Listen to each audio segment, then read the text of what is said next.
Welcome everyone to another edition of Play It Through, and on this edition it's Super Mario Bros. 2, brought to us by Nintendo. With the success of the original Super Mario Bros., there had to be a sequel.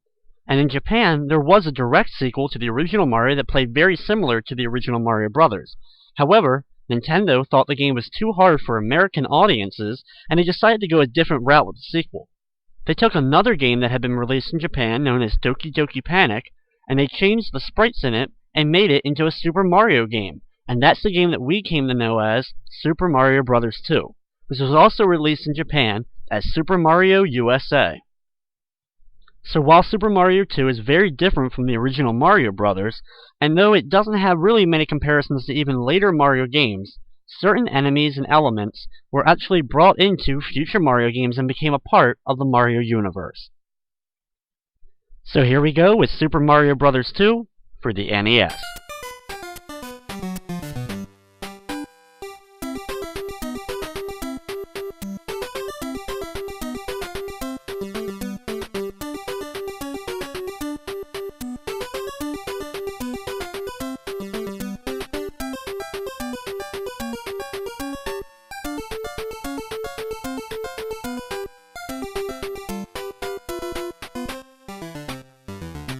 In Mario 2, you're actually able to play as 4 different characters that have different abilities. You're able to play as Mario, Luigi, Toad, and Peach. And while Luigi is probably the best character to play as, I'll be playing as all the characters during the course of this run. So I'll be playing as all 4 characters during the course of this run to show them off and play each one of them evenly. I'll be switching every level.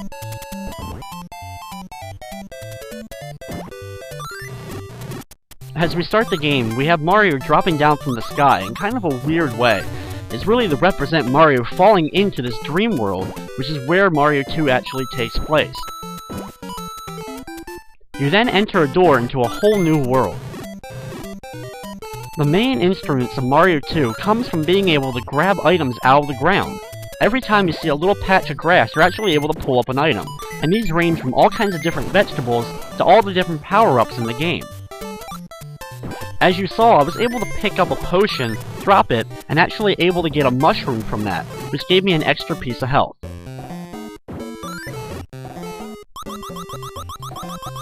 We enter the door in this area and climb up the vine. If you want to take a shortcut right to the boss of the level, you can actually go to the left side, take out a Shy Guy enemy, and then you're actually able to get right to the Berto. If you put a potion down here, you can grab an extra piece of health, so you actually have 4 health. Unfortunately, the health does not carry over in the game, so once you complete a level, you go back to having only 2 health. At 2 health, when you drop down to 1 health, you end up going into a smaller version of yourself, just like you would in normal Mario, once you had a mushroom, and then getting hit and losing it. As we climb up these vines, you have to jump from vine to vine, and you can actually jump on top of the enemies' heads, or you can run through them if you want to try to make it through quickly. When we reach the top of the beanstalk here, it's time for the boss battle against Berto. Berto is a very interesting character. It starts by moving back and forth, and then every so often will launch an egg at you. You have to jump onto the egg, pick it up just like you would any item from the ground, and then throw it at it. It takes 3 hits to kill a Berto, and after you defeat the Berto, a crystal drops out, and the bird next to it will open up, allowing you to go inside to complete the stage. In each of the areas where you use the potions to enter the doors, and you pull up any item from the ground, instead of the normal item being there, you will instead pull up a coin. These coins will then be used in the bonus chance game at the end, where it's a slot machine that you can use in order to gain extra lives. I'll be doing this a few times throughout the game, but after a while I'll stop doing it because I won't need to show it off anymore. If you're good at it, you can gain a lot of extra lives by doing this, though.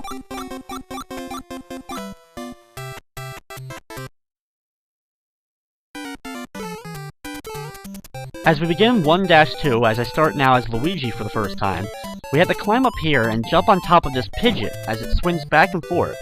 Once you pick up the Pidgeot, you can actually ride the magic carpet he was riding to get over the large gap. Once we get to the other side, we then have to go down here in order to grab a key. There's lots of these keys throughout the game, and every time that you do grab one, a Phantom mask will actually come alive and start chasing you around until you either drop the key or find the door to put it in.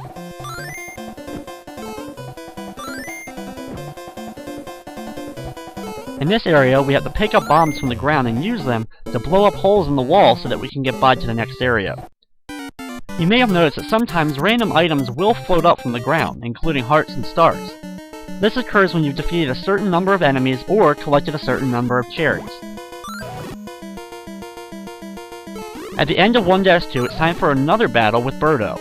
The same Berto as before, so if you got used to it in the first fight, you should be pretty used to it for the second one. Once it's defeated, we grab the crystal and go to 1-3.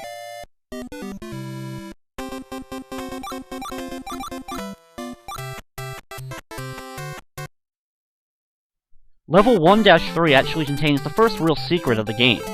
If you carry one of the potions around, which there are 2 available to you in 1-3, you can actually find a warp zone, just like the warp zones from Mario 1, in which case you instantly get warped to World 4. Putting a potion here, however, will garner you an extra piece of health, as well as you can grab a few coins if you want to. Right here is the second potion. That left bottom one of those items is the potion which you can drop over here, then, while in the potion world, you can go down that pipe, which will take you to World 4. Inside of this area, we have to work our way upwards in order to get the key at the top before working our way back down. Either left or right path here will take you up to this area, but it's whichever path you prefer and is easier for you to travel. When you reach the top, you can grab the key, be careful not to hit the spark, and then go through the door with the key.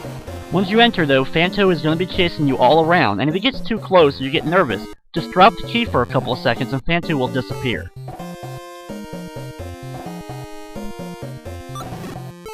You of course can also use the key as a weapon, so you can take out any of the enemies that may get in your path. Drop down here on the right side, being careful that you end up landing on the right side so you don't fall into the spike pit. Then enter the door with the key to go into this area. Get through this area rather quickly, as I was lucky enough to actually get a star, which will help me greatly getting past some of these enemies rotating around the platforms. Then I grab the crystal at the end and enter the door for another boss battle. Now this is one of the big bosses of the game. In every one of the -3 levels, you have a big boss to deal with. The first one is Mouser. Now Mouser likes to throw a lot of bombs at you, and you gotta pick up these bombs and throw them back at him. Pick up the bombs, or if you're actually underneath a bomb when he throws it, you'll actually instantly grab it, and then quickly chuck it back up to the platform and hit him when it explodes. After 3 blasts, Mouser is taken care of, and we move on to the next level.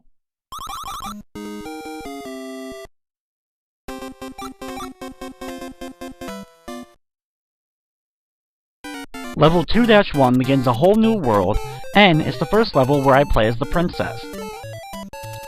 The princess has a very unique ability that she's actually able to float for periods of time, and this will greatly allow you to get through areas.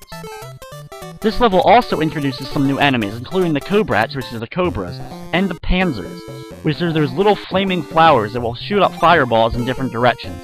Those are easily going to be some of the most annoying enemies to deal with throughout the game.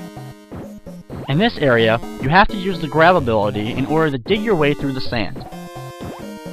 Work your way to the bottom and try to do your best to avoid as many enemies as you can, avoiding the Shy Guys and the Sniffit. The Sniffit being the one that can shoot the bullets at you. When you reach the bottom, however, you can get down a ladder which will take you to another area where we have our boss battle for the stage.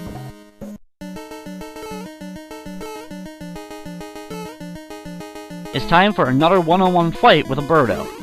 The same strategy as always, and after it's taken care of, move on to 2-2.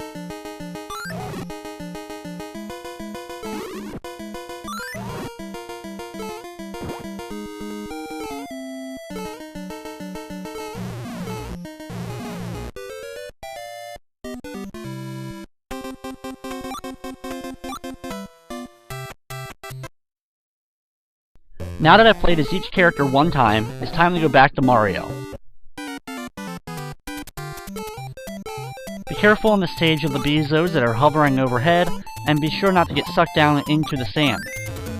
Use a potion here in order to grab yourself a mushroom so you can end up having 3 health. Once back outside, watch out for the Cobrats as they're going to be constantly shooting bullets at you throughout this level.